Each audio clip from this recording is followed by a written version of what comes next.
Hello everyone, welcome back to our channel English Madhyam के platform पे हम editorial based practice exercise solve कर रहे हैं।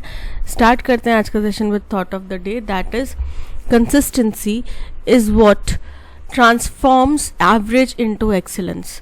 यानी कि लगातार निरंतर प्रयास करते रहना वही एक चीज़ है जो किसी सामान्य एवरेज व्यक्ति को, किसी भी एवरेज परफॉर्मेंस को एक्सीलेंस बना सकती है, एक्सीलेंट बना सकती है। ठीक है, मैंने आपसे एक बार पहले भी अपने एक क्लासमेट का जिक्र करा था जो कि 10th क्लास में उसके बहुत एवरेज सा स्कोर था। 11th क्लास में शायद उसका एक साल फेल हो गया था, बट उसके बाद में उस सेटबैक से उस बच्चे ने इतना ज़्यादा अपने आप को मोटिवेट कर लिया, इतना ज़्यादा उसको झटका लगा या कह लो उभरने की कोशिश करी। बट उसके बाद में इंजीनियरिंग कॉलेज में वो हमारे कॉलेज की टॉपर रही, हमारे पूरे इलेक्ट्रिकल बैच की।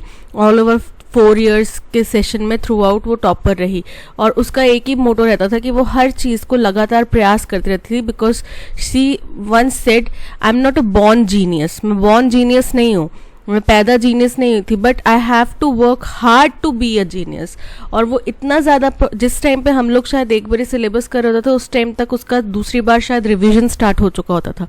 ठीक है, तो आपको कंसिस्टेंट रहना है, तभी आप अपने एक एवरेज परफॉर्मेंस को एक्सीलेंट परफॉर्मेंस में बदल सकते हैं। तो स्टार्ट करते हैं reading comprehension and practice exercise for SSC CGL mains. The success of कोविड-19 mRNA vaccines picked Nobel winners this year.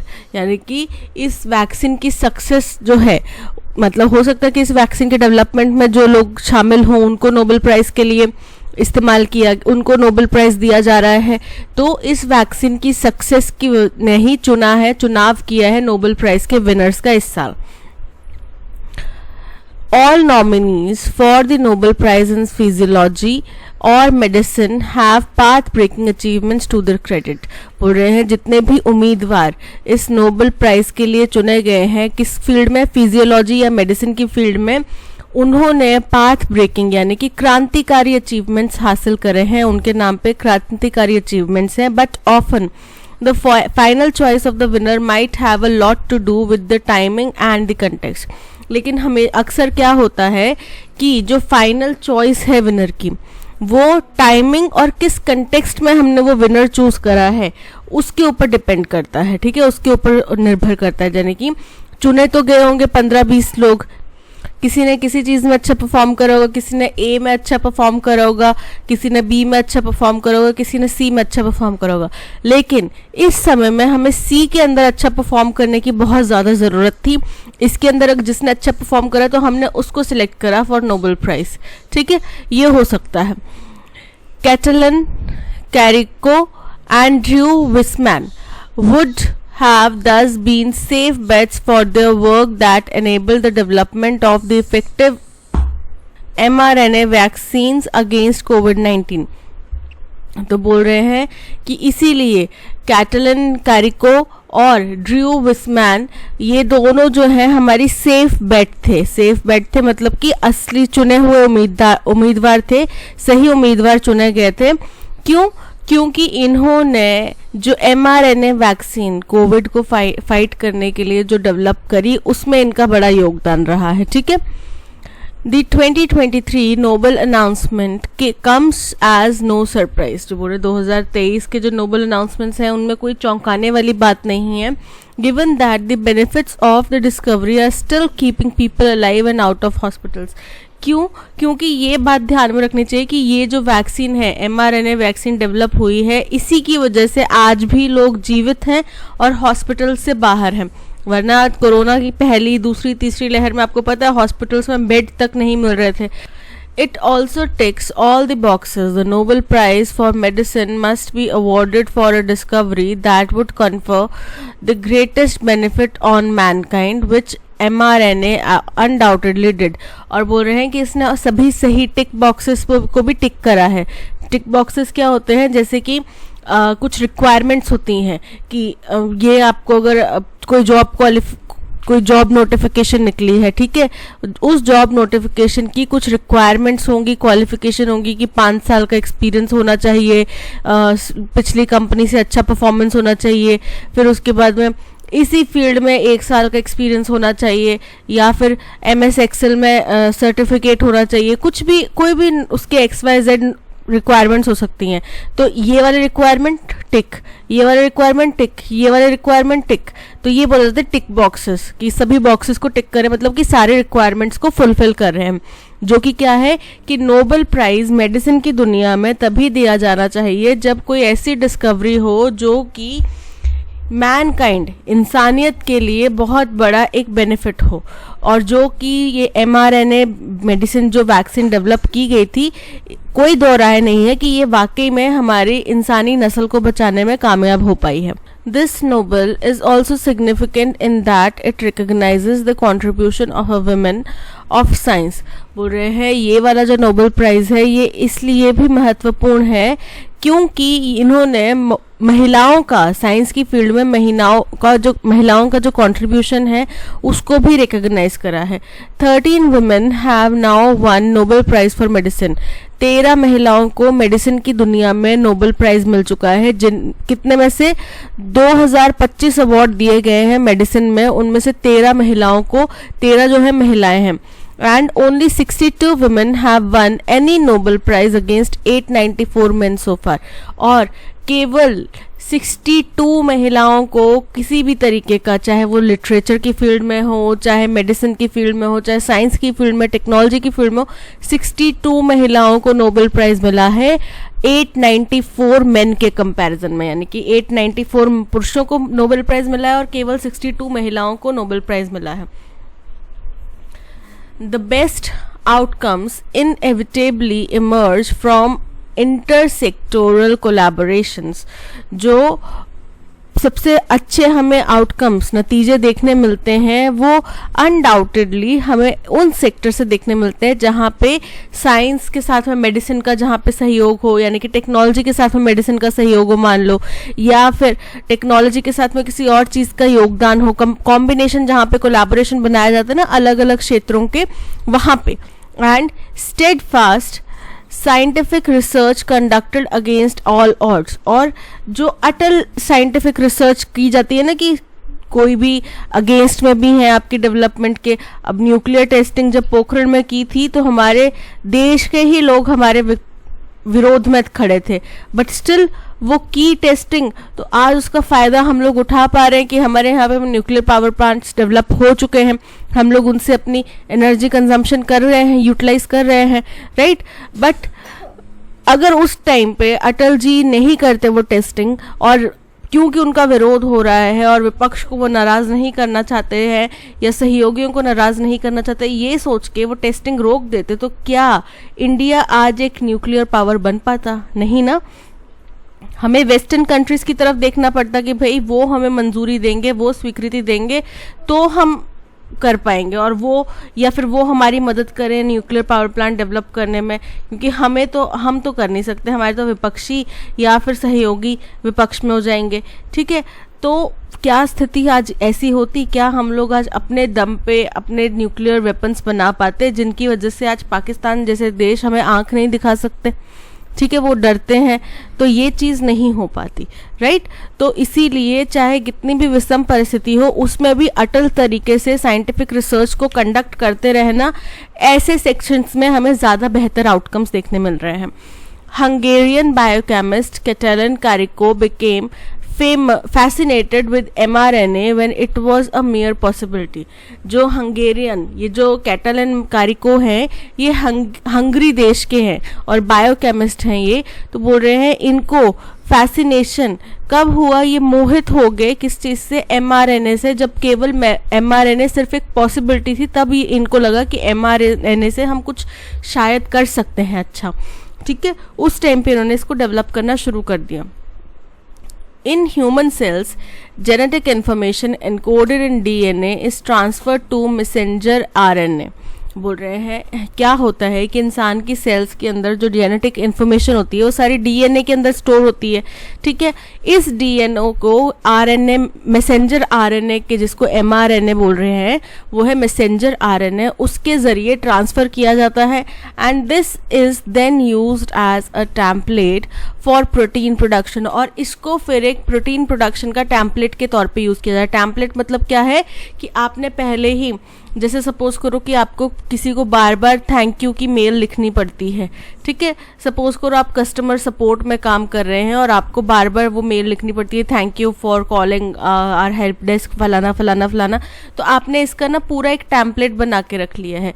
जैसे ही आपको वो थैंक यू की मेल भेजनी पड़ी, आपने यहाँ से टेम्पलेट में से कॉपी करा और इस वाली मेल में पेस्ट करा और फिर उसको सेंड कर दिया, ठीक है। ऊपर नीचे नाम वगैरह अगर चेंज करना हो, ऊपर नाम चेंज करना हो, बस वो करके और थैंक यू कर सेंड कर दिया, ठीक है। तो ये हो गया टेम्पलेट। टेम्पलेट क्या होता है? एक ऐसा, आपने पहले ही एक जो जनरली यूज किया जाने वाली चीज़ होती है ना, उसको आप पहले ही बना के रख लेते हैं जहाँ से आपको केवल कॉपी और पेस्ट करना है, ठीक है। तो यहाँ पे क्या किया गया, एमआरएनए में ट्रांसफ़र हुआ और उसके अंदर में वो एक टेम्पलेट बन गया जिसके तहत जब भी कोरोना का वायरस हमारे अंदर आएगा तो हमारे पास पहले ही उसके लिए एंटीबायोटिक बनाने की टेक्नोलॉजी मौजूद है हमारे शरीर के अंदर, हमारे एमआरएनए के अंदर में। तो उनको कुछ नहीं करना, हमारे जो एंटीबॉडीज़ हैं उनको वहाँ से कॉपी करना है, पेस्ट करना है, हमारे शरीर को वहाँ से कॉपी करना है, पेस्ट करना है और मल्टीपल हमें एंटीबॉडीज़ उसमें बना देने हैं जिससे कि वो सारे के सारे क्या करेंगे, उस कोरोना वायरस को अटैक करके ख़त्म कर देंगे, ठीक है। Proteins are the main structural component of cells. Protein जो है बिल्डिंग ब्लॉक है, स्ट्रक्चरल कंपोनेंट, बेसिक कंपोनेंट है किसी भी सेल का and play a key role in growth and repair. और ग्रोथ और रिपेयर में सबसे मुख्य भूमिका निभाता है। आपको पता है ना, अभी जैसे हम हेयर स्मूथनिंग कराते हैं तो वो कैरेटिन ट्रीटमेंट, प्रोटीन ट्रीटमेंट की बात करते हैं, या फिर बोलते हैं कि एग लगाओ, तो एग क्या है? प्रोटीन है। उसको लगाने से क्या होगा? आपके हेयर्स अच्छे होंगे, आपकी स्किन, आपकी बॉडी की डेवलपमेंट। प्रोटीन बोलते हैं प्रोटीन का इंटेक ज़्यादा रखो, प्रोटीन ज़्यादा खाओ, स्प्राउटेड बीन्स और स्प्राउटेड ग्रीन लेंटिल्स और स्प्राउटेड सोया चंक्स, ये सब चीज़ें ज़्यादा खाओ। क्या है ये? प्रोटीन के सोर्सेज हैं, क्योंकि प्रोटीन हमारी बॉडी में मसल बिल्डिंग का काम करते हैं। During the 1980s, a method called in vitro transcription permitted the idea of using mRNA for vaccine and therapy to take off. बोल रहे हैं 1980s के दौरान में एक मेथड जिसका नाम था इन विट्रो ट्रांसक्रिप्शन, इसकी इजाज़त दी गई, ठीक है। और इसकी वजह से परमिटेड द आइडिया, इस मेथड की वजह से एक आइडिया पनपने लगा। क्या था वो आइडिया? कि हम एमआरएनए, मैसेंजर आरएनए का इस्तेमाल कर सकते हैं किसी भी वैक्सीन के लिए और थेरेपी को शुरुआत करने के लिए। But enthusiasm to work on this flagged as several hurdles emerged. बोल रहे हैं लेकिन इसके ऊपर काम करने की जितना उत्साह था उसके वजह से कई सारे इसके आगे रुकावटें भी आने लगी, including challenges in delivery and inflammatory reactions. क्यों और क्या क्या थे इसमें वो चैलेंजेस भी शामिल थे जो कि इसकी डिलीवरी से जुड़े हुए थे और इसके अंदर जो एक सूजन देखने मिल रही थी, इन्फ्लेमेटरी रिएक्शन देखने मिल रहा था, उसके challenges. Undeterred, Carrico kept on the course of developing methods to use mRNA for therapy. अब बिना किसी डर के, निर्भय होके और बिल्कुल डिटर्मिनेशन के साथ में कैरिको ने इस के ऊपर काम करते रहे। किस चीज़ के ऊपर? कि mRNA का इस्तेमाल हम कैसे करेंगे थेरेपी के लिए, उसके ऊपर वो कुछ ना कुछ डेवलपमेंट करते रहे, कुछ मेथड्स डेवलप करते रहे। When she was, कब? जब वो असिस्टेंट प्रोफेसर थी एट यूनिवर्सिटी ऑफ पेंसिल्वेनिया, ठीक है, यूनिवर्सिटी ऑफ पेंसिल्वेनिया में वो असिस्टेंट प्रोफेसर थी तब। She was then joined by immunologist Wiseman, who was studying dendritic cells that have important functions in immune surveillance.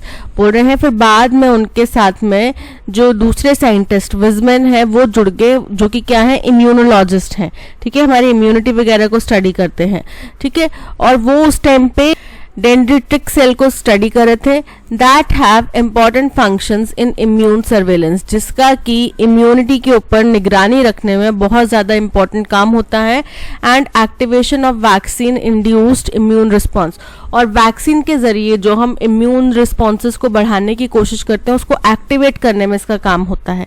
Over the years by making base modifications to the mRNA they managed to ease delivery paths and get rid of the inflammatory reaction. अब कई सालों तक इसके ऊपर काम करने की वजह से, मॉडिफिकेशन करते रहने की वजह से mRNA में उन्होंने एक ऐसा तरीका इख्तियार कर लिया कि जिससे कि इसका जो डिलीवरी पाथ है वो इजी हो जाए और हमें जो इसमें इन्फ्लेमेटरी रिएक्शंस देखने मिल रहे थे ना पहले, वो कम हो जाए. ठीक है. And inchoate idea was finally teased into fruition. तो एक जो ये अपूर्ण इनकम्प्लीट जो आइडिया था, शुरुआती आइडिया था, ये अब अपनी फाइनली इसके ऊपर फल लगना शुरू हो गए, फाइनली ये साकार हो पाया. This was in 2005, 15 years before the COVID-19 pandemic. और ये कब हो पाया था? 2005 में. कोविड-19 पेंडेमिक के 15 साल पहले ये चीज़ हो पाई थी. But the time and context arrived in 2019. लेकिन इसका असल में प्रयोग करने का जो समय और जो ज़रूरत थी वो 2019 में आई. When scientists taught the mRNA vaccine to instruct human cells to make the S protein found on the surface of COVID-19 virus. जब क्या हुआ कि साइंटिस्ट ने इस mRNA वैक्सीन को ये इंस्ट्रक्शन दिए कि वो ह्यूमन सेल्स को ये एस प्रोटीन बनाने में मदद करे. ठीक है. उन्होंने बोला कि mRNA वैक्सीन जाओ तुम ह्यूमन सेल्स को बोलो कि एस प्रोटीन बनाए जो कि कोविड-19 वायरस की सतह पर पाया जाता है. This causes the body to create antibodies which will fight the virus if the individual were to contract the infection. बोल रहे हैं. और फिर इससे क्या हुआ, इससे हमारे शरीर ने वो एंटीबॉडीज बनाना शुरू कर दिए जो कि इस वायरस से लड़ेंगे अगर हमारे शरीर में ये इन्फेक्शन आ जाता है तो. The rest of course is history. और बाकी तो सबको पता ही है, इतिहास है कि भाई कैसे कैसे वैक्सीन डेवलप हुई और कैसे कैसे हम लोगों को इसकी डोजेज लगी, पहले 1 फिर 2 फिर 3 बूस्टर डोज, और अब हम एक स्वस्थ जीवन जी पा रहे हैं बिना किसी डर के. Question number 1. What can be inferred about the significance of the timing and context in the selection of Nobel Prize winners in physiology or medicine? Timing और कंटेक्स्ट के बारे में क्या बात कही है इसमें कि नोबेल प्राइज विनर्स को टाइमिंग और कंटेक्स्ट, क्योंकि नॉमिनीज बहुत सारे हो सकते हैं पर चुनाव टाइमिंग और कंटेक्स्ट को देखकर किया जाता है कि कौन सी चीज़ इस वक्त के लिए हमारे लिए सबसे ज़्यादा ज़रूरी थी. राइट. उसके हिसाब से किया जाता है. The timing and context of the discovery plays no role. ऐसा नहीं है, बहुत अहम भूमिका निभाता है. Winners are often chosen based on the contemporary impact and relevance of the discoveries. ठीक है, कि इस समय पे उसका क्या प्रभाव है और कितना रेलेवेंट है उनकी discovery. Making timing and context significant. तो जिसकी वजह से टाइमिंग और कंटेक्स्ट बहुत ज़्यादा महत्वपूर्ण हो जाता है. Option B is correct. What inference can be drawn regarding the gender distribution of Nobel Prize winners based on the passage? बोल रहे हैं पैसेज के अनुसार gender distribution, Nobel prize winners के जेंडर डिस्ट्रीब्यूशन के बारे में क्या हम बात पता लगा सकते हैं कि महिलाओं को कम प्राइजेस मिले हैं. इक्वालिटी नहीं है यहाँ पे, इनइक्वालिटी है. महिलाओं को कम प्राइज मिले हैं. ठीक है, पुरुषों को ज़्यादा प्राइज मिले हैं. अब इसका ये भी हम कह सकते हैं, कुछ लोग ये भी तर्क दे सकते हैं कि भाई हो सकता है महिलाओं ने इतना कुछ अचीव किया ही ना हो. तर्क दे सकते हैं, तर्क देने वाले ये तर्क भी दे सकते हैं. बट ये भी पॉसिबिलिटी है कि हम पहले नोबेल प्राइज के लिए किसी महिलाओं को कंसीडर भी ना करते हों. Right. Gender distribution among Nobel prize winners is equal. Incorrect है. The majority of Nobel prize winners are women. Incorrect है. men have historically been awarded the majority of Nobel prizes leading to a gender disparity. Option C is correct कि पहले ऐतिहासिक तौर पे पुरुषों को ज़्यादा अवार्ड्स दिए जाते थे, नोबेल प्राइजेस दिए जाते थे, जिसकी वजह से अब इसके अंदर में बहुत ज़्यादा जेंडर डिस्पैरिटी पनप चुकी है, बढ़ चुकी है. ठीक है. Which of the following statements accurately reflects the collaboration and dedication in scientific research as described in the passage? कि collaboration और dedication का क्या महत्व है scientific research के अंदर में? तो क्या बोला था कि कई बार हमने देखा है कि various field का collaboration उसमें ज़्यादा हमें पाथ ब्रेकिंग हमें रिजल्ट्स देखने मिले हैं, और दूसरी चीज़ अगर डेडिकेशन के साथ में कार्य किया जाए बीटिंग ऑल ऑड्स तो हमें बहुत अच्छा रिस्पांस देखने मिला है, right. Catalin, Carrico and Wiseman developed the mRNA vaccine for COVID-19 within a short period during the pandemic thanks to quick advancement in technology. ऐसा नहीं है उनने शॉर्ट पीरियड में नहीं कर पाए थे वो, राइट. उनने 2015 में इसके ऊपर डेवलपमेंट कर दिया था जिसका इस्तेमाल 2019 में देखने मिला. Carrico gave up on mRNA due to challenges in delivery and inflammatory. ऐसा नहीं है उन्होंने गिव अप ही तो नहीं किया, तभी तो वो इसको कर पाए continue. Carrico and Wiseman's collaboration led to the development of mRNA vaccines, overcoming challenges such as delivery paths and inflammatory reactions. Option C correct है कि इन दोनों ने इसके अंदर सहयोग करा, कोलैबोरेट करा, और उसकी वजह से जो भी चैलेंजेस थे, अपने डेडिकेशन की वजह से जो भी चैलेंजेस थे उनको ओवरकम कर पाए. So option C is correct. What was the significant achievement of Carrico and Wiseman's research on mRNA as highlighted in the passage? बोल रहे हैं क्या एक बहुत महत्वपूर्ण अचीवमेंट था इन दोनों के रिसर्च का mRNA के ऊपर. तो महत्वपूर्ण यही था कि भाई उन्होंने मॉडिफाई करा जिसकी वजह से डिलीवरी इजी हो गई और जो इन्फ्लेमेटरी रिएक्शन हमें शुरुआत में देखने मिल रहे थे वो कम हो गए. ठीक है.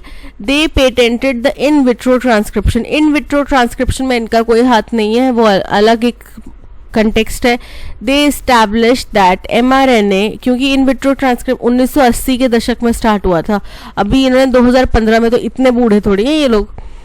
दे establish that mRNA could be used to create antibodies that would directly fight the COVID-19 virus. उन्होंने ये चीज़ पता लगाई कि mRNA एंटीबॉडीज क्रिएट कर सकता है जो कि कोविड-19 वायरस से लड़ सकते हैं. ऐसा नहीं है, उन्होंने उसमें मॉडिफिकेशंस करे थे जिनकी वजह से उन्होंने उसमें जो भी पहले परेशानियां आ रही थी उनको रिमूव किया था. ठीक है. लेकिन कोविड-19 में इसका इस्तेमाल 2019 के दौरान में हुआ था. They made base modifications to mRNA, easing delivery paths and eliminating inflammatory reactions, enabling its use in vaccines. Option C is correct. Which of the following words best describes the tone of the passage? Critical है, किसी को criticise कर रहे हैं, नहीं. Celebratory, praise कर रहे हैं, तारीफ कर रहे हैं, खुश हो रहे हैं, सेलिब्रेट कर रहे हैं, करेक्ट. इनडिफरेंट, कोई फर्क नहीं पड़ता, ऐसा नहीं है. पेसिमिस्टिक, नेगेटिव है, ऐसा भी नहीं है. Option B celebratory is correct. What is the main theme of the passage? The under-representation of women in science. The challenges and hurdles in scientific research, the development and impact of COVID-19 mRNA vaccine, the criteria of awarding Nobel Prize in Physiology or Medicines. तो यहाँ पे option C, जहाँ पे development और impact कोविड-19 vaccine mRNA vaccine के बारे में बात की जा रही है, part C is correct. Select the most appropriate meaning of the given idiom. She decided to throw her weight behind the new community project to ensure its success. Throw her weight behind का मतलब पूरी तरीके से जूझ जाना, उसकी success में contribute करना. ठीक है. सिग्निफिकेंटली, बहुत महत्वपूर्ण तरीके का योगदान देना. तो उसने अपनी पूरी आत्मा झोंक दी ताकि ये प्रोजेक्ट जो है, कम्युनिटी प्रोजेक्ट जो है, वो सक्सेसफुल हो पाए. So to contribute significantly, option A is correct. To avoid responsibility, incorrect. To waste resources, incorrect. To criticise heavily, incorrect. Notwithstanding statements from mainstream political parties and separatist organizations condemning the violence, बोल रहे हैं कि ये उसके तहत नहीं हो रहा कि मेन स्ट्रीम पॉलिटिकल पार्टीज और जो सेपरेटिस्ट ऑर्गेनाइजेशंस हैं वो वायलेंस की निंदा करते हैं. Many Kashmiri Pandits and Sikh employees abstained from work और took leave temporarily worried about their security. फिर भी कई सारे जो कश्मीरी पंडित हैं या फिर सिख एम्प्लॉयज़ हैं उन्होंने अपने काम से पीछे हट गए हैं, छुट्टी ले ली है या फिर टेम्परेरीली, जिससे कि वो अपनी सिक्योरिटी को सुनिश्चित कर पाए. in the number of deaths of civilians, including those of minority community, after terror attacks recently is a major setback when the number of violent incidents in the Kashmir Valley was the lowest in 5 years. बोल रहे हैं जो इजाफा हुआ है, उछाल आया है सिविलियंस की डेथ में, ठीक है, कितने लोग मरे हैं पिछले 5 सालों में, क्योंकि कश्मीर वैली में ये जो आंकड़ा था वो सबसे वायलेंट इंसिडेंट्स जो थे वो सबसे निचतम स्तर पर थे, बट फिर उसके बाद ऑल ऑफ अ सडन ये नंबर बढ़ जाना, और इंक्लूडिंग दोस्त जो कि माइनॉरिटी कम्युनिटीज़ को बिलोंग करते हैं आफ्टर टेरर अटैक्स रिसेंटली, ये क्या करता है, ये बेसिकली हमने जो अचीव किया था ना उसमें हमें पीछे धकेल देता है, एक स्टेप और पीछे ले जाता है, क्योंकि हमने पिछले 5 साल में ये अचीव किया था कि भाई वैली में वायलेंस कम हुआ है, लेकिन अब अगर इस तरीके से सिविलियंस की डेथ और माइनॉरिटी कम्युनिटी जो वहाँ पर रहती है उसकी डेथ के नंबर अगर बढ़ता है, दैट मीन्स हम कहीं ना कहीं फेल हुए हैं, right. Orchestrated allegedly by a shadowy force calling itself the resistance front, बोल रहे हैं ये जो प्लानिंग और ये जो हादसे हुए हैं, अटैक्स हुए हैं, इनकी प्लानिंग वगैरह जो है एलिजिडली एक शैडोई फोर्स, यानी कि अभी तक गुमनामी के अंधेरों में जो छुपी हुई थी ना, अब सामने आई है, उसके द्वारा किए गए हैं, जिनका नाम है द रेजिस्टेंस फ्रंट। ये अपने आप को द रेजिस्टेंस फ्रंट के नाम से कहते हैं, termed by security forces as being set by the LeT, जिसके बारे में सिक्योरिटी फोर्सेस ये बता रही हैं कि एलईटी लश्कर तैयबा द्वारा बनाया गया ऑर्गेनाइजेशन है। The killings have resulted in fear gripping the valley's minority Hindu and Sikh communities. तो ये जो killings हैं, यहाँ पे जो लोगों की डेथ हुई है, ये बेसिकली डर का माहौल पैदा कर रही हैं, डर पनपा रही हैं, किनमें जो माइनॉरिटी हिंदू ऑर्गेनाइजेशंस हैं, कम्युनिटीज़ हैं और सिख कम्युनिटीज़ हैं, क्योंकि कश्मीर में हिंदू और सिख लोग जो हैं वो माइनॉरिटी में हैं, ठीक है, तो उनके अंदर ये डर का माहौल पैदा कर रही हैं। This is an unfortunate outcome that calls to mind the exodus of Kashmiri Pandits due to terror attacks in the early 90s. बोल रहे हैं ये बड़ा ही अनफॉर्चुनेट, दुखद है कि इसका नतीजा ये हो रहा है कि हमें वापस 1990 के दशक में जब कश्मीरी पंडितों को वहाँ से इरेडिकेट कर दिया गया था टेरर अटैक्स की वजह से, वो दृश्य वापस से जहन में आ रहे हैं, वापस से रिमाइंडर में आ रहे हैं। The reversal of this dangerous trend requires not only a reassurance of security from the government for members of the minority communities such as the Pandits and the Sikhs, but also a commitment for solidarity with the victims from the various political forces and civil society. बोल रहे हैं तो ये जो एक dangerous trend, एक खतरनाक trend अब चल पड़ा है, इसको अगर हमें रिवर्स करना हो, ठीक है, तो इसके लिए हमें सिक्योरिटी फोर्सेस से या फिर सिक्योरिटी की अश्योरेंस चाहिए सरकार से, और किसको चाहिए, माइनॉरिटी कम्युनिटीज़ को, जैसे कि पंडित हो गए, सिख हो गए, और एक सॉलिडारिटी का कमिटमेंट चाहिए विक्टिम्स के लिए, ठीक है, कि अलग अलग पॉलिटिकल फोर्सेस या सिविल सोसाइटीज़ जो हैं वो सॉलिडारिटी का कमिटमेंट दें उन सभी विक्टिम्स को, ठीक है। तो अब देखो फर्स्ट स्टेटमेंट यहाँ पे होता है कि जो इजाफा हुआ है, हमने यहीं से स्टार्ट करा, इजाफा हुआ है सिविलियन की डेथ्स का, ठीक है, तो ये क्या है, ये इंट्रोड्यूसिंग स्टेटमेंट है, बी हमारा हो जाएगा फर्स्ट स्टेटमेंट। अब कैसे हुआ है ये इजाफा, क्योंकि ये जो टेरर अटैक्स हैं ये किए जा रहे हैं टीआरएफ द्वारा, और जो कि अपने आप को टीआरएफ बोलते हैं, और ये इनके बारे में जो हमारे सिक्योरिटी फोर्सेस हैं वो ये बता रही हैं कि एलईटी द्वारा ये ऑर्गेनाइज्ड ग्रुप है, ठीक है, ये हो गया सेकंड पॉइंट।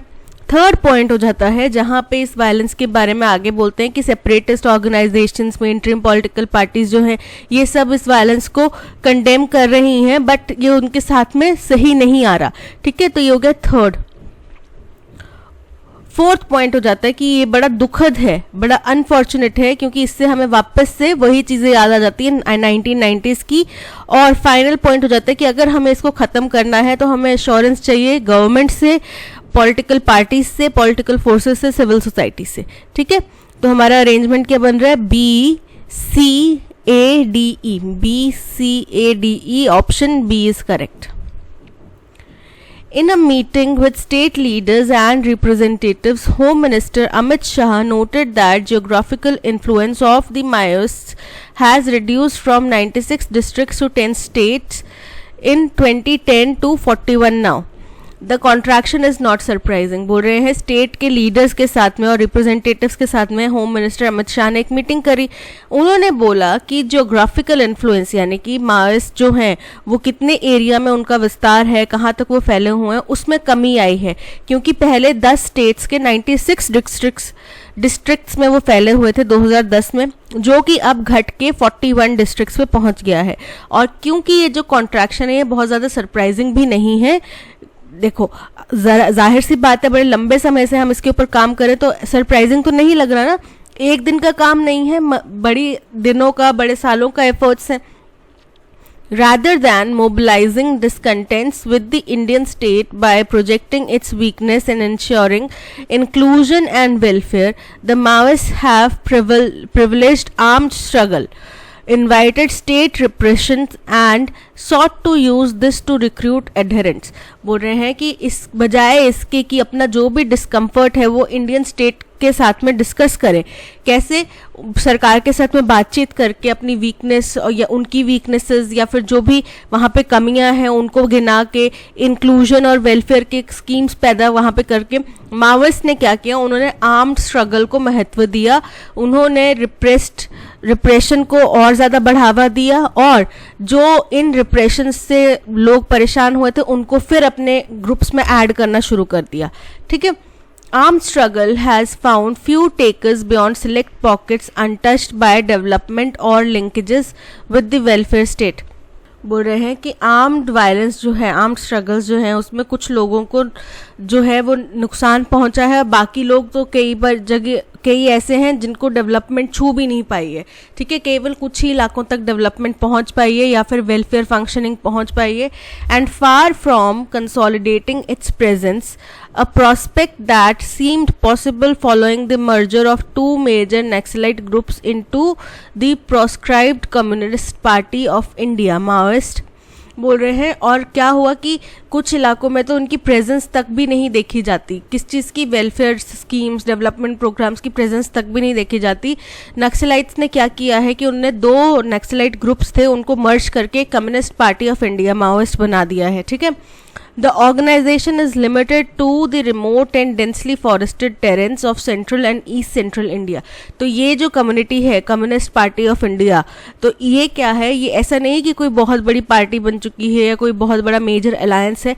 ये जो गांव के देहाती इलाके हैं, डेंसली फॉरेस्टेड इलाके हैं सेंट्रल और ईस्ट सेंट्रल इंडिया में, वहाँ पर ये ऑर्गेनाइजेशन स्थित है। This has followed the predictable path of most Maoist insurrections that retained armed struggle to achieve their aims। तो इसके बाद में क्या हुआ, इसके बाद में जो माओइस्ट जितने भी स्ट्रगल हुए हैं उसका जो एक सेट पैटर्न चलता है कि हम आर्म्ड स्ट्रगल करेंगे, हथियारों से हम बात करेंगे अपना मकसद हासिल करने के लिए। उसके बाद में ये होने लगा। In the Philippines and Peru, for example, leaving behind death and violence rather than enabling genuine uplift of the poor।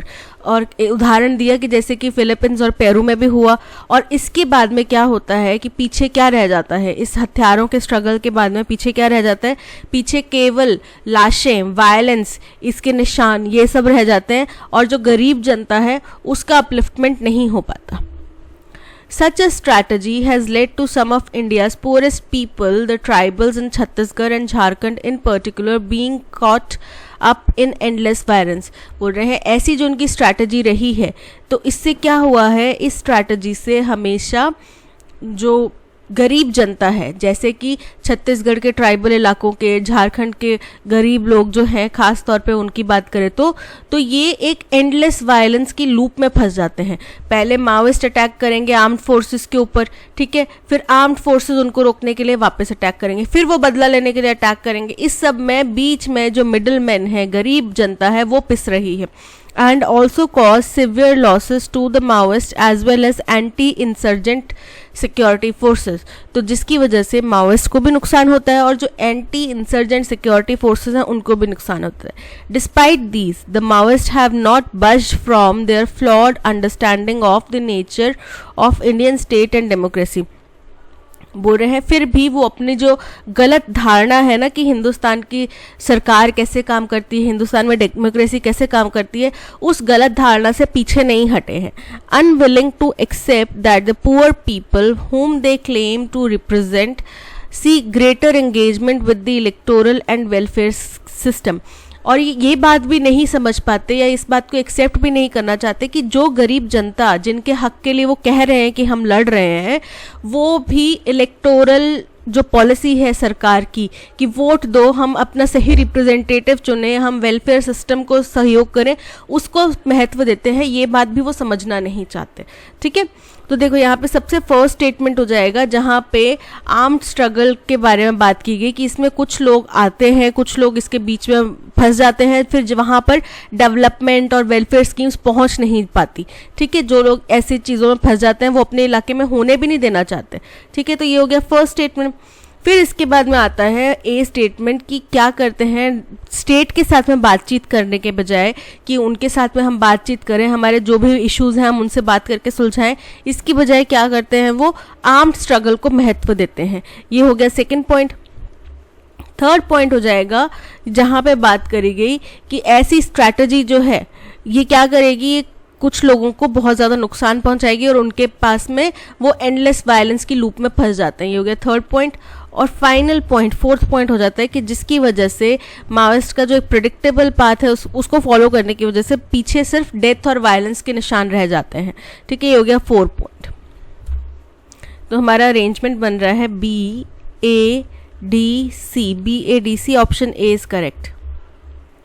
At the same time, it does not want to be seen as ignoring Sri Lanka's reluctance to meet the political aspiration of the Tamils. और बोल रहे हैं और उसी समय में, अब उसी समय की बात आई तो ए हमारा फर्स्ट स्टेटमेंट तो नहीं हो सकता कि उसी समय में साथ के साथ ये चाहते हैं, ये ऐसे भी नहीं दिखना चाहते कि हम ना श्रीलंका का जो प्रयास है, अथक प्रयास है कि वो पॉलिटिकल एस्पिरेंट तमिल लोग जो वहाँ पे बसे हुए हैं उनकी पॉलिटिकल एस्पिरेशंस को भी सही से देखें, उसको सही से करें या उनको इंडोर्स करें, तो हम उसको इग्नोर करते हुए नहीं दिखना चाहते. दैट मीन्स कि वो ऐसा नहीं लगना चाहते कि तमिल वहाँ पे बसने वाले तमिल लोग सोचें कि भाई हिंदुस्तान हमारी मदद नहीं कर रहा या श्रीलंका ने कोई भी हमारे फेवर में प्रयास करे हैं उसको एक्नॉलेज नहीं कर रहा. और endorsing the country stubborn refusal to ensure any sort of accountability for its war time past. या फिर ऐसा दिखाई दे कि जो इस देश का एक स्टबन एटीट्यूड रहा है, स्टबन मतलब जिद्दी अड़ियल एटीट्यूड रहा है कि वो हमेशा से नकारती रही है अपनी अकाउंटेबिलिटी. किस चीज़ के लिए? जब युद्ध के दौरान में तमिल लोगों के साथ में शोषण किया गया था तो उस अकाउंटेबिलिटी को नकारती है, वो भी वो एंडोर्स नहीं करना चाहते, यानी कि उसका भी वो प्रसारण नहीं करना चाहते. ये डिप्लोमेटिक रिलेशंस की बात हो रही है इंडिया और श्रीलंका के बीच में. ठीक है, अब हिंदुस्तान को ये है कि अपना पड़ोसी देश है श्रीलंका. ठीक है, चाइना और पाकिस्तान पहले ही इंडिया के अगेंस्ट में है, कुछ ना कुछ कॉन्स्पिरेसी चलती रहती है, कुछ ना कुछ. अब वो नहीं चाहते कि हमें सदर्न पार्ट में अपने एक देश जो कि एकदम शांति से बैठा हुआ है, हमारे साथ में कोई वॉर नहीं है, उसके साथ में भी हम हमला मोल ले लें तो हम नॉर्थ में डील करेंगे या फिर साउथ में डील करेंगे, राइट. तो इसकी वजह से हम श्रीलंका को भी अपने ऑपोजिशन में नहीं खड़ा करना चाहते. अब इसका मतलब ये नहीं होता कि हम श्रीलंका को जो उन्होंने वॉर टाइम पे तमिलियन लोगों के साथ में दुर्व्यवहार किया है हम उसको भूल जाएं, ये नहीं कर सकते. बिकॉज वहाँ पे रहने वाले तमिल लोग, तमिलनाडु में रहने वाले तमिल लोग इमोशनली बहुत ज़्यादा कनेक्टेड हैं. ठीक है, उनको पता है कि जिसने, देखो जैसे हम कश्मीरी पंडित्स की बात करते हैं ना कि उनके तो फोर फादर्स शायद वहाँ से उठकर आए होंगे 1990s में. कुछ तो ऐसे जो आज की डेट में इतना प्रोटेस्ट वगैरह कर रहे हैं, वो उनको तो पता भी नहीं होगा कि हमारे साथ क्या हुआ था, बट इमोशनली वो कनेक्टेड हैं. उनको पता है कि हमारे फादर ने, हमारे ग्रैंडफादर ने वहाँ पे वो एक्चुअल में चीज़ें झेली हैं. ठीक है, तो वो इमोशनली कनेक्टेड हैं. तो वैसे ही तमिलनाडु में रहने वाले, श्रीलंका में रहने वाले जो तमिलियन लोग हैं उनको भी अनदेखा नहीं कर सकते. उनके साथ जो वॉर टाइम पे या आज के दिन में जो दुर्व्यवहार हुआ है या फिर आज के दिन में उनके अपलिफ्टमेंट के लिए जो कार्य किए जा रहे हैं उन चीज़ों को नज़रअंदाज नहीं किया जा सकता. अच्छे रिलेशंस बनाने के लिए जिसका मतलब ये भी नहीं है कि हम उनको बदला लेने के लिए अपने रिलेशंस खराब कर लें, ठीक है। It may be easy for the political opposition to dismiss India's abstention as showing an intent to shield Sri Lanka from a credible investigation into allegations of war crimes. बोल रहे हैं कि ये आसान है पॉलिटिकल ऑपोजिशन को बोलना कि भाई हिंदुस्तान का जो एब्सटेंशन यानी कि बचाव है, पीछे हट जाना है, कि अपना हम श्रीलंका को एक शील्ड प्रोवाइड कर रहे हैं, ठीक है। उस चीज़ को ये पॉलिटिकल ऑपोजिशन जो ये बोल सकता है कि भाई आप तो पीछे हट के, मतलब है कि आप श्रीलंका को एक शील्ड प्रोवाइड कर रहे हो और आप कोई भी क्रेडिबल इन्वेस्टिगेशन नहीं होने देना चाहते जो भी वॉर क्राइम्स उनके ऊपर लगे हुए हैं, आरोप उसके ऊपर। तो ये पॉलिटिकल ऑपोजिशन को कहना आसान है, बट जो सरकार है उसके ऊपर जिम्मेदारी ज़्यादा बड़ी है। By abstaining from the vote on UN Human Rights Council resolution on Sri Lanka, India has signaled its unwillingness to upset its neighbor। बोल रहे हैं क्योंकि हम पीछे हट गए, हमने यूएन में ह्यूमन राइट्स काउंसिल द्वारा श्रीलंका के ऊपर एक रेजोल्यूशन लाया गया, ठीक है, उसमें हमने वोटिंग में पार्टिसिपेट नहीं करा, हमने पीछे हट गया, जो कि क्लियरली इंडिकेट करता है कि हिंदुस्तान जो है अपने पड़ोसी देश को नाराज नहीं करना चाहता। A more reasonable assessment would be that India seems to have utilized the opportunity to preserve its diplomatic space and to contain the pervasive influence of China over Sri Lanka, even while maintaining its support for Tamil minority to achieve equality, justice, dignity and peace। बोल रहे हैं एक ज़्यादा reasonable जो अगर हम आंकलन करें वो ये होगा कि इंडिया ने अपनी जो अपॉर्चुनिटी है उसको यूटिलाइज करा है। किस चीज़ की अपॉर्चुनिटी?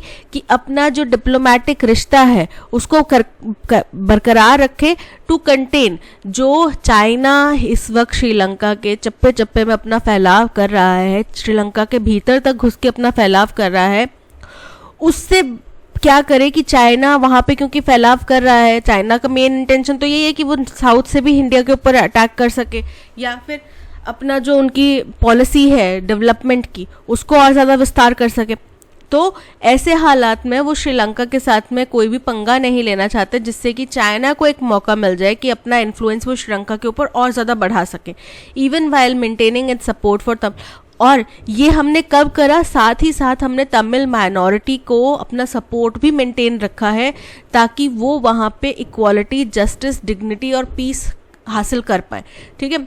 दैट मीन्स हमने दोहरा जो एक बोलते हैं ना एक तीर से दो निशाने, वैसा करने की कोशिश करी है कि एक तो हमने तमिल लोगों को ये एहसास नहीं होने दिया कि भाई हम आपके साथ नहीं हैं, हमने ये ज़रूर मेंटेन करा कि हम आपके साथ हैं, आपको इक्वालिटी, जस्टिस, डिग्निटी, पीस जो भी चाहिए हम आपके साथ में सहयोग करेंगे। लेकिन श्रीलंका को भी उन्होंने ये बताया कि भाई हम आपके दोस्त हैं, हम बातचीत करके इसका मसला निकालना चाहते हैं, हम रेजोल्यूशन नहीं लाना चाहते, ठीक है। तो ये दो पॉइंट्स हैं जो कि एक डिप्लोमेटिक रिलेशन के लिए बहुत ज़्यादा ज़रूरी हैं। तो देखो, फर्स्ट तो स्टेटमेंट हो गया कि जहाँ पे यूएन में ह्यूमन राइट्स काउंसिल का रेजोल्यूशन लाने की बात की गई श्रीलंका के ऊपर, तो इससे इंट्रोड्यूस किया गया श्रीलंका और इंडिया की इन दोनों देशों के रिलेशंस के बारे में बात होने वाली है और ह्यूमन राइट्स के ऊपर जो भी एक्शन है उनके ऊपर बात होने वाली है, ठीक है। ये हो गया फर्स्ट स्टेटमेंट। इसके बाद में आ जाता है कि उसी समय में हमने क्या किया कि हम ये नहीं चाहते कि श्रीलंका के जो तमिल लोग हैं उनको ये लगे कि भाई हम उनके साथ नहीं हैं, ठीक है। तो ये हो गया सेकंड कि भाई एक तरफ तो हमने अपने पड़ोसी देश को नाराज़ नहीं करना चाहते, एट द सेम टाइम हम ये भी नहीं चाहते कि वहाँ के तमिलियंस को ऐसा लगे कि हम उनके साथ नहीं हैं, ठीक है। फिर आ जाता है बी स्टेटमेंट जो कहता है कि पॉलिटिकल ऑपोजिशन को तो ये कहना आसान है कि आप वहाँ से पीछे हट गए, दैट मीन्स आपने श्रीलंका को शील्ड प्रोवाइड कर दी, बट ये समझना ज़्यादा एक रीजनेबल असेसमेंट ये होगा कि हम ये सोचें कि हमने एक अपॉर्चुनिटी बना ली है कि श्रीलंका के अगेंस्ट में ना जाके, अगेंस्ट में वोटिंग ना करके हमने उनको विश्वास में ले लिया है दैट हम बातचीत से ये मसला सुलझा सकते हैं, और वो भी ऐसे टाइम पे जब चाइना उसके भीतर तक, श्रीलंका के भीतर तक डेवलपमेंट के नाम पे घुस चुका है, ठीक है। तो CABD, सी से एक ये है, एक ये है, CBCABD, option D is correct. Correct active voice में हमें स्टेटमेंट ढूंढना है। The neighbours have called the police, ठीक है, एक्टिव वॉइस में पूरा करेक्ट है, neighbours have called the police. आगे देखते हैं, the police are being called by, called by जब आ जाता है तो क्या हो जाता है, पैसिव वॉइस हो जाता है, तो ये इनकरेक्ट है, ठीक है। The police said to me I will call the neighbours, ये डायरेक्ट इनडायरेक्ट का पार्ट है, right. The police have been called by, again by आ गया तो ये पैसिव है, तो option A the neighbours have called the police is correct. Synonym बताना है हमें कॉनॉट का। कॉनॉट का मतलब होता है किसी चीज को बताना, कन्वे करना। कमेंट, कमेंट मतलब टिप्पणी, क्रिटिसाइज मतलब कि आलोचना करना, केयर मतलब कि चिंता करना, और कन्वे मतलब कि बताना, मैसेज कन्वे करना। So option D convey is correct. The children enjoyed the dash very much. फीर, फीर कोई वर्ड नहीं होता, फियर, फियर डर, बच्चे क्या डर को एंजॉय करेंगे, नहीं ना। फियर ये भी कोई वर्ड नहीं होता। फेयर, फेयर मतलब मेला, ठीक है, फीट मेला जो होता है ना, तो इसकी बात की जा रही है, तो बच्चों ने मेला ही एंजॉय किया होगा, सो ऑप्शन डी मेला is correct. He is rich and famous and expects everyone to dash on him. तो टैप डांस लाइक मैड, इसका मतलब होता है लगातार व्यस्त रहना। डेड डक, डेड डक मतलब कि someone or something that is very unlikely to be successful, right?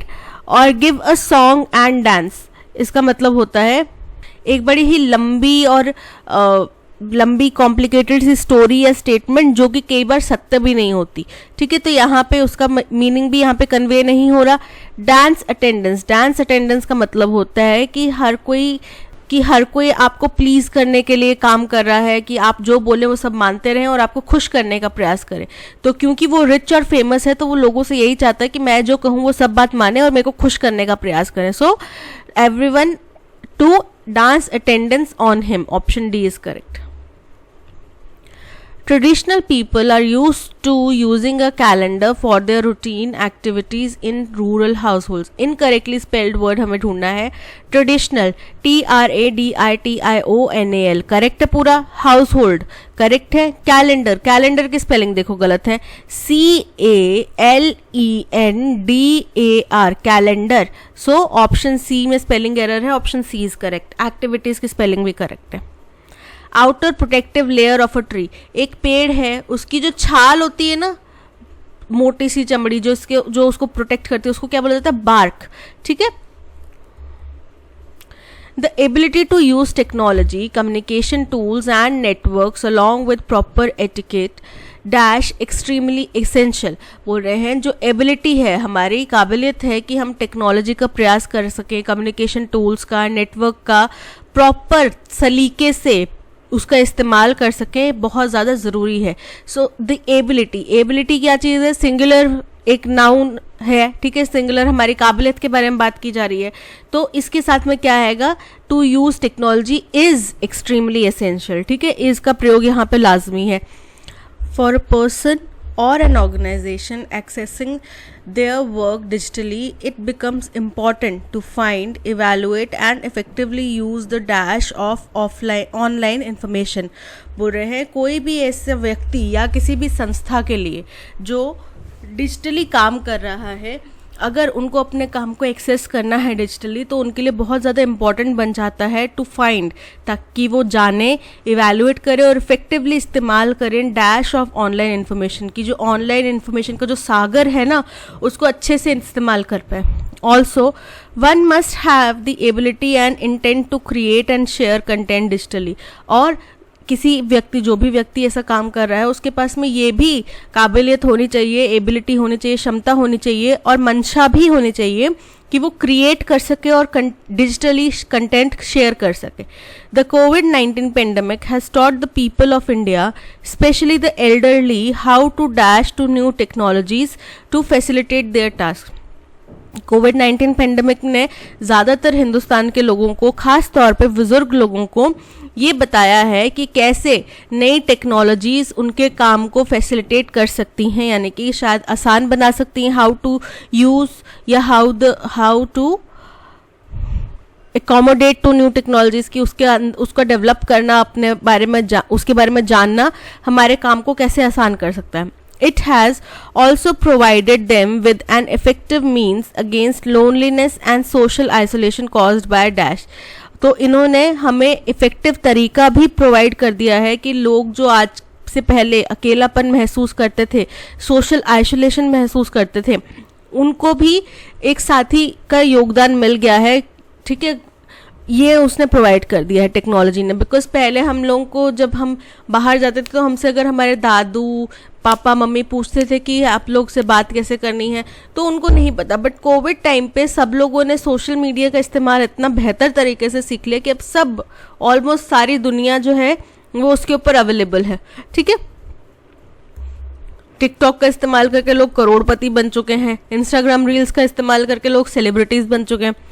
Today everyone is surrounded by the digital world in some way or other, be it paying online bills, booking movie tickets, shopping, ordering food from their favorite restaurants, or even signing contracts in just one click. But at the same time, it becomes important to talk about how the highly rated term digital literacy for individuals who are still disconnected or are very little related to the digital world. बोले आज हर कोई digital technology से surrounded है। ठीक है, चाहे online bill pay करने की बात हो, मूवी टिकट्स बुक करने की बात हो, शॉपिंग करने की बात हो, खाना ऑर्डर करने की बात हो अपने फेवरेट रेस्टोरेंट से, हर चीज़ ऑनलाइन अवेलेबल है।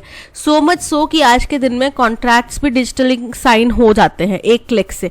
पर उसी समय पे ये भी इम्पॉर्टेंट है कि जो लोग अभी भी इससे डिसकनेक्टेड हैं उनके लिए डिजिटल लिटरेसी की टर्म को कैसे इंट्रोड्यूस किया जाए, कैसे उनको इस तरफ लेकर आया जा सके, वो भी ऐसे दुनिया में जो आजकल एक डिजिटल दुनिया बन चुकी है।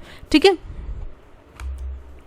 the ability to use technology, communication tools and networks along with proper etiquette dash extremely essential is extremely essential। क्यों आएगा? क्योंकि सिंगुलर एबिलिटी की बात कर रहे हैं और प्रेजेंट की बात कर रहे हैं। ठीक है, तो इज आएगा।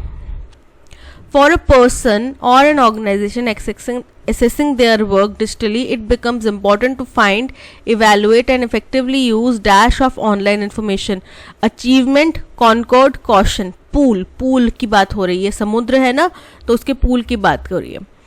The COVID-19 pandemic has taught the people of India, especially the elderly, how to adapt to new technologies. Option C, adapt is correct. It has also provided them with an effective means against loneliness and social isolation caused by assessment, commitment, confinement, attainment. Caused by confinement. Confinement मतलब कि बंदिश हो जाना, एक जगह पे सीमित हो जाना। ठीक है, सो ऑप्शन से C confinement is correct. That's all. आज के सेशन में इतना ही। Thank you so much for watching. Content पसंद आया हो तो लाइक शेयर और सब्सक्राइब ज़रूर कर दीजिएगा। PDF और ऑडियो एक्सप्लेनेशन आपको टेलीग्राम चैनल पे मिल जाएगी। तो आप अगर अभी तक आपने टेलीग्राम चैनल ज्वाइन नहीं करा है तो लिंक आपको डिस्क्रिप्शन बॉक्स में दे दिया गया है। इसके अलावा प्ले स्टोर से ऐप भी डाउनलोड कर सकते हैं। आपका काम आसान बनाने के लिए ऐप डाउनलोड करने का लिंक भी आपको डिस्क्रिप्शन बॉक्स में दे दिया गया है। चलिए मिलते हैं नेक्स्ट सेशन में। Till then keep learning and keep practising. Bye bye.